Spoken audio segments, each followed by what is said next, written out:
इस प्यार को क्या नाम दूँ, फिर से इस टीवी सीरियल के फर्स्ट एपिसोड में हम देखते हैं खुशी कुमारी को। खुशी जो है वो देवी मैया से बातें करती है कि हे देवी मैया, आज हमारे बहन की शादी है और उनकी बहन की ससुराल वालों ने आज शादी के ऐन मौके पर 20 लाख रुपए दहेज की मांग की है। ऐसा कहीं होता है क्या देवी मैया? इसलिए हम आज हमारे जीजाजी से मिलने जा रहे हैं। आप सुन रही है ना देवी मैया? इस तरह से खुशी जो है वो देवी मैया से बात करती है और कहती है कि मैं आज जाकर जीजाजी से इस दहेज के बारे में बात करूँगी। वो ऐसे कैसे ऐन मौके पर इतना सारा दहेज मांग सकते हैं, जबकि आज शादी का दिन है।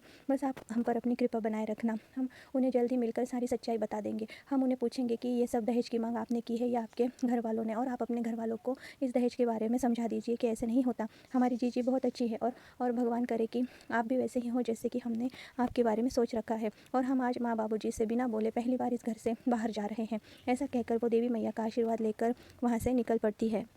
खुशी अपनी स्कूटर लेती है और शादी में तैयार होकर जिस तरह से वो घर पर रुकी थी, सारे कामकाज देख रही थी, और उसकी बहन का शादी का दिन था, इसीलिए वो शादी के घर के जोड़े में ही वो निकल जाती है। तब हम देखते हैं कि उसे स्कूटर चलाने में थोड़ी प्रॉब्लम हो रही होती है और वो सड़क से चल रहे लोगों को बाजू में हट जाने की हिदायत देती है और फिर स्कूटर लेकर वो वहाँ से चली जाती है। उसे शीश महल इस होटल में जाना था जहाँ पर उसके जीजाजी और उसके जीजी के ससुराल वाले रुके थे। इधर हम देखते हैं कि खुशी के पिताजी खुशी के ससुराल वालों के यहाँ पर फ़ोन पर बात करते हैं और वो कहते हैं कि 10 लाख रुपए कैश का इंतज़ाम तो हो गया है, बाकी 10 लाख रुपए हमारी दुकान के कागजात है तो वो हम आपको दे देंगे। तब वहाँ पर खुशी की माँ और पिताजी बातें करते हैं और फिर खुशी के पिताजी कहते हैं कि हम अपनी बेटी का रिश्ता यहाँ पर कर रहे हैं, तो पता नहीं दिल में कुछ अजीब सा लग रहा है कि हम ये रिश्ता करें कि नहीं। तब उसकी माँ उन्हें समझाती है कि ये कैसी बातें कर रहे हैं, जब से मैंने इस घर की जिम्मेदारी संभाली है मेरा तो बस यही एक ख्वाब है कि मेरी बेटी को मैं दुल्हन बनता देखूँ। हम लड़की वाले हैं, थोड़ा सा हमें ही अभी एडजस्ट करना होगा, और आज तो शादी का दिन है तो इसलिए हमसे कोई ऊंच नीच ना हो जाए, अपने तो दहेज का इंतज़ाम कर लिया है ना। ऐसा कहकर वो उसके पिताजी को समझाती है। इधर हम खुशी की बड़ी बहन को देखते हैं जो कि बहुत ही ज़्यादा फ़िक्र में हमें नज़र आती है। तब उसके पिताजी कहते हैं कि हम अपनी बेटी की शादी में किसी तरह की कोई भी कमी नहीं रखेंगे। तब उसकी माँ भी उनको हामी भर देती है। फिर हम देखते हैं कि खुशी जो है वो उसके होने वाले जीजाजी से मिलने घर पर किसी को बिना बताए ही निकल पड़ती है, और वो क्योंकि सजी धजी होती है, क्योंकि उसकी बहन की शादी होती है, तो रास्ते से सभी लोग उसे देखने लगते हैं अजीब तरह से, और खुशी को भी ये चीज़ बहुत अजीब लगती है। फिर हम देखते हैं कि एक फैमिली वहीं पर सिग्नल पर रुकी हुई होती है और वो बच्चे खुशी की तरफ देखने लगते हैं क्योंकि खुशी उन्हें बहुत अच्छी नज़र आती है। तब खुशी उससे कहती है कि आज हमारे स्कूल में ना कंपटीशन है, इसलिए मैं ये राजकुमारी जैसा सच के जा रही हूँ। तब वहाँ पर उसे कुछ लड़के भी कहते हैं कि लगता है ये शादी के मंडप से भागी है। खुशी उनकी बातों को इग्नोर कर देती है। तभी खुशी को उसके सर पर से एक हेलीकॉप्टर जाता हुआ नज़र आता है। वो लड़का उससे पूछता है कि वो बच्चा, क्या आपका राजकुमार कहाँ है? तब हमें दिखाया जाता है कि एक बहुत ही बड़ा सा महल वहाँ पर होता है और वो महल के वहाँ पर सराउंडिंग्स में वो हेलीकॉप्टर जो है वो उतर रहा होता है। और फिर हमें बताया जाता है कि वहाँ पर अर्नव सिंह रायज़ादा जो है वो आया हुआ होता है और वहाँ पर बहुत सारे प्रेस मीडिया वाले भी आते हैं। वो उससे दूर से ही सवाल करने लगते हैं कि आप शादी कब करने वाले हो, और ये इतने एक इंटरनेशनल कंपनी जो है आपकी, तो उन्होंने इतनी मामूली सी डील क्यों की है, आज ही ये होटल इतना मामूली सा दिखने वाला क्यों ख़रीदा, जबकि उनकी कंपनी तो बहुत बड़ी है। तब इन सारे सवालों को इग्नोर करके अर्नव सिंह रायज़ादा उस शीश महल नाम के होटल को देखने लगता है। फिर वहाँ पर खड़े हुए सभी मीडिया वाले उससे तरह तरह के सवाल पूछते हैं, लेकिन अर्नव बिना कोई जवाब दिए वहाँ से चला जाता है। अर्नव की कुछ यादें उस होटल से जुड़ी हुई होती है, क्योंकि असल में शीश महल ये पहले कोई होटल नहीं था बल्कि एक बड़ी सी हवेली थी जहाँ पर अर्नव वहाँ पर रहता था। और अर्नव के पास्ट से जुड़ी कुछ चीज़ें जो है उसे अचानक से याद आने लगती है कि कैसे कई साल पहले उस हवेली में शादी का माहौल था, सभी और शहनाइयाँ बज रही थी, शादी की धूमधाम हो रही थी और उसकी बहन दुल्हन के जोड़े में वहाँ पर बैठी थी। लेकिन ऐसा कुछ हो जाता है कि उसकी माँ जो है वो अपने आप पर गोली दाग लेती है और मर जाती है, और सारा खुशी का माहौल मातम में बदल जाता है। और ये ऐसा क्यों होता है ये हमें आने वाले एपिसोड में पता चलेगा। तब छोटा अर्नव इस सारे सदमे को बर्दाश्त नहीं कर पाता और एकदम ज़ोर से चीख मार देता है, और फिर अर्नव को प्रेजेंट में दिखाया जाता है वहाँ पर जो उस होटल का मालिक होता है, मलिक, और वहाँ पर एक और आदमी वहाँ पर आया हुआ होता है उस बिज़नेस डील के लिए, जिसके पास उस मलिक ने उस हवेली को गिरवी रखा था। तब उस मलिक को लगता है कि अर्नव सिंह रायज़ादा उससे उस होटल के पैसे दे रहा है, और फिर वो कहता है कि मैं तो उसूलों का बहुत पक्का आदमी हूँ, देखिए ये लीजिए आपके जितना भी कर्ज़ है ये पूरा सूद समेत वापस आपको दे दिया है अर्नव सर ने मेरी तरफ से, और अब अर्नव सर और मैं बिज़नेस की कुछ बातें करेंगे। तब अर्नव कहता है कि जी नहीं, ये पैसे आपके लिए नहीं है, और फिर वो जो दूसरा इन्वेस्टर होता है उसके पास वो अर्नव पैसे दे देता है। तब मलिक उससे कहता है कि शायद आपका निशाना चूक गया अर्नव जी। तब वो कहता है कि जी नहीं, मेरा निशाना कभी नहीं चूकता, मैं बिज़नेस करता हूँ और पैसा ही मेरे लिए सब कुछ है, और ये पैसे आपके लिए नहीं थे बल्कि इनके लिए थे, अब ये कोठी मैंने इनसे ख़रीद ली है। और ऐसा कहकर अर्नव अपना चश्मा फिर से पहन लेता है और वहाँ से जाने को होता है। तब वहाँ पर मलिक को ये सारी चीज़ें समझ में नहीं आती, उसे तो लगता है कि वो उसके होटल में इन्वेस्ट करने के लिए वहाँ पर आया है। तब वहाँ पर मलिक ने जिसको वो महल गिरवी रखा था उसको वो पैसे देकर अर्नव सिंह रायज़ादा वो कोठी ख़रीद लेता है। तब मलिक उसके पीछे हाथ जोड़े हुए जाता है और कहता है कि मैं तो बर्बाद हो गया। तब वो कहता है कि जी हाँ, और ऐसा कहकर वो उसकी ओर पलट कर देखता है और उसे कहता है कि चाचा जी। तब उस मलिक को अर्नव को वो पहचान जाता है और वो कहता है कि अर्नव अर्नव मलिक, तुम अर्नव मलिक हो? तब वो कहता है कि जी नहीं चाचा जी, मलिक नाम तो मैंने तभी वहाँ से हटा दिया था जब आपने मुझे और मेरी बहन को हमारे ही घर से निकाल दिया था।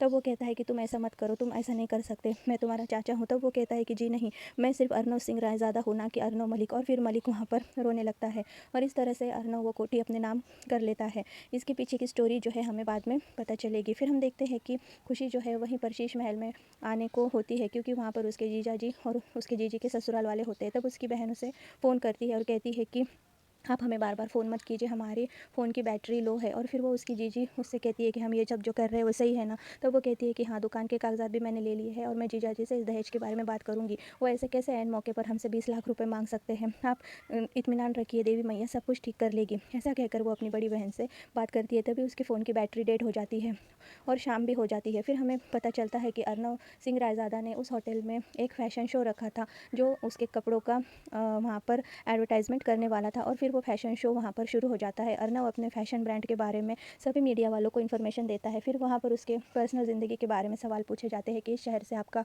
पुराना भी कोई रिश्ता है और आपने ये डील कैसे फ़ाइनल कर ली? तब वो गुस्से में कहता है कि ये आप यहाँ पर मेरे ब्रांड्स का प्रमोशन करने आए हैं, इसीलिए सिर्फ उसी के बारे में बात कीजिए, मेरी पर्सनल बातों में दखल देने की कोशिश मत कीजिए। तभी हम वहाँ पर एक लड़की को देखते हैं और फिर वो अर्नव को देखकर मुस्कुराती है। अर्नव भी उसे देखकर मुस्कुराता है। फिर हमें पता चलता है कि वो अर्नव की बड़ी बहन है, जो एक पैर उसे वहाँ पर वो डिसेबल होती है। और फिर अर्नव उसे सहारा देकर वहाँ पर फ़ैशन शो में लेके आता है, ताकि वो भी उसके फ़ैशन ब्रांड का एडवर्टाइजमेंट कर सके। और फिर वहाँ पर वो उससे कुछ बात करने लगती है। तब अर्नव अपना माइक निकाल कर बाजू में कर देता है। वो कहता है कि दी, आप ही उस पुरानी बातों में अटकी हुई हो, मैं तो कब का वहाँ से आगे निकल चुका हूँ। तब अर्नव की आंखों में आंसू आ जाते हैं और फिर उसकी बहन उसे समझाती है कि तुमने आज चाचा जी से ये घर खरीद कर, ये महल खरीद कर उन्हें बेघर करके अच्छा नहीं किया।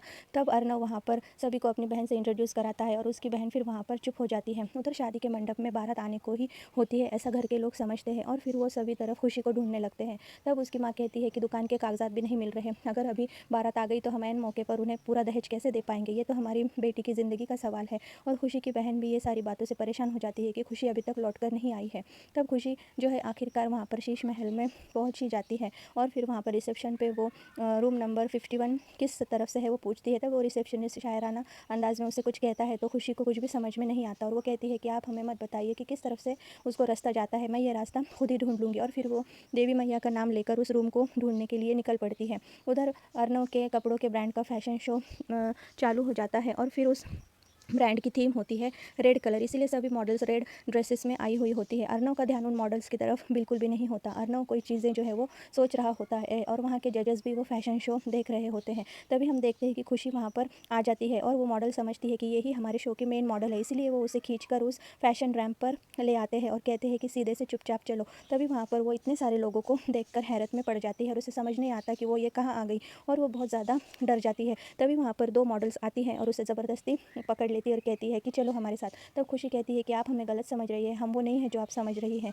और अर्नव भी उसे देखने लगता है और खुशी भी अर्नव को देख लेती है। तब वहाँ पर कोई बड़ा कन्फ्यूजन हो जाता है और वो मॉडल्स जो है उसे ज़ोर ज़बरदस्ती रैंप वॉक करने पर मजबूर कर देती है। तब वहाँ पर कहा लोग कहते हैं कि बाप रे बाप, अर्नव सिंह रायज़ादा के फ़ैशन शो में गड़बड़ी और सभी मॉडल्स ने तो रेड ड्रेस पहने हैं, लेकिन ये अकेली मॉडल है जो ग्रीन ड्रेस पहनकर यहाँ पर आई है, ज़रूर इससे कोई गलती हुई है। और अपना फ़ैशन शो ख़राब होता हुआ देखकर अर्नव को भी बहुत ज़्यादा गुस्सा आता है। वो गुस्से से खुशी की ओर देखने लगता है और खुशी का अचानक से पैर अपने दुपट्टे में आ जाता है और वो स्टेज से गिरने को होती है। और जैसे ही वो स्टेज से गिरने को होती है तो वो अर्नव के गोद में जाकर गिर जाती है और अर्नव उसे गिरने से बचा लेता है। फिर अर्नव और खुशी दोनों एक दूसरे को देखने लगते हैं। अर्नव को खुशी पर बहुत ज़्यादा गुस्सा होता है क्योंकि उसने उसका फ़ैशन शो ख़राब कर दिया होता है और खुशी को तो अपने जीजाजी से मिलने आना था, लेकिन वो उन्हें कहीं नहीं मिलते, बल्कि वो इन सारे अनजान लोगों के बीच में आकर फंस जाती है। इसके बाद जो होगा हम वो नेक्स्ट एपिसोड में देखेंगे। Please share and subscribe my channel.